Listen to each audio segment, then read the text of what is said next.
বিয়ার 2 বছর হয়ে গেল, এখন একটা বাচ্চা নিবার পাইলাম না। কেমন জামাই বিয়া করলাম রে। এই জামাই সমস্যা নাকি আমার সমস্যা? আজকে দেখিও নাই খালি দাঁড়া।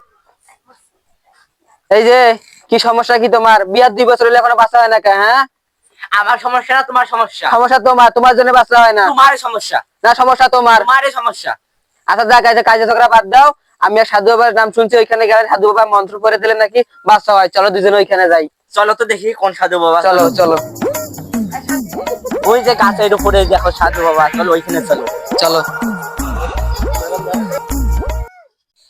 সাধু বাবা, সাধু বাবা, আমার না 2 বছর থেকে বাচ্চা হয় না, একটা মন্ত্র পড়ে দেন তাহলে আমার বাচ্চা হয়।